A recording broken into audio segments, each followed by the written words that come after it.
Less than 2 weeks after a federal judge tossed out its case, the election and new Republican-led Congress could give conservative groups yet another chance to try and take aim at the IRS. Cleta Mitchell is a partner with Foley & Lardner. That attorney represents Tea Party groups targeted by the IRS. And Cleta, good morning to you. Good morning, and welcome Bill. back here. You know that piece that was written by John Boehner and Mitch McConnell after the election last week? I don't know if they mentioned the targeting scandal of the IRS. Did they? No, but what they were talking about were the 5 major policy issues that the new Republican Congress will take up, and the first one being fundamental tax reform.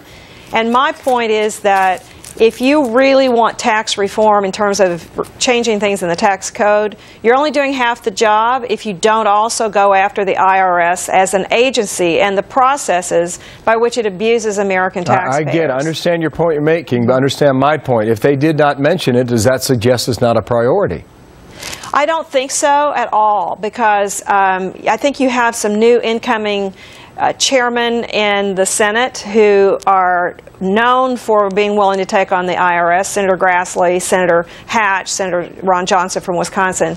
And we have new leadership in the House committees that have been conducting the investigations. I'm hoping, of course, that Representative Jim Jordan, who's been relentless and was responsible initially for getting the Inspector General report about the targeting, I hope he's the new chairman of Oversight. Paul Ryan will be the new chairman of Ways and Means. I just hope that these committees will redouble their efforts to force the IRS to tell the truth. The IRS has ignored the subpoenas the House has issued.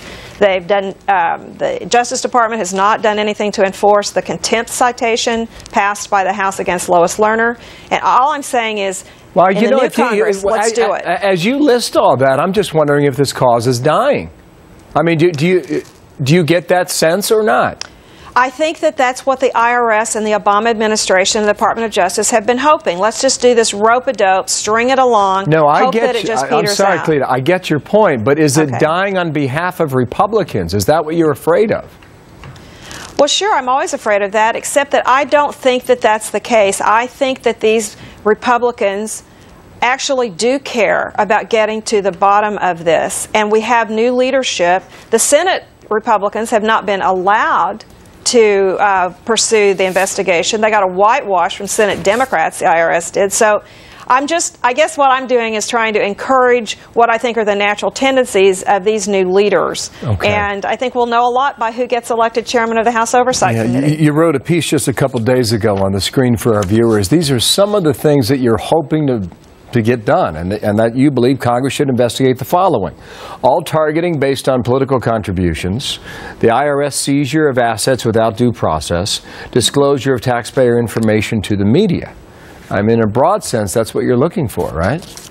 Yes, there's a lot of abuse that the American taxpayers have endured and are enduring every day with this agency. And let's remember, the Internal Revenue Service, that last word in their name is service. And I think that the IRS has completely forgotten that its role is to serve, not abuse American taxpayers. And what happens with Lois Lerner? Does that case go anywhere?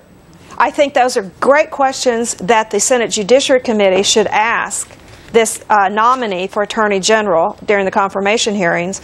But I think that the House should file a proceeding in federal court in Washington and pursue enforcement of that resolution of contempt against Lois Lerner. I don't think that it's appropriate to rely on the executive branch of government to decide whether Congress can enforce disciplinary action against some executive branch agent or employee who refuses to testify before Congress or who lies to Congress. I think that the House should go after those things independently. We will look for the clues to see where they go with this we can start looking right now and see what happens come January. Thank you, Cleta.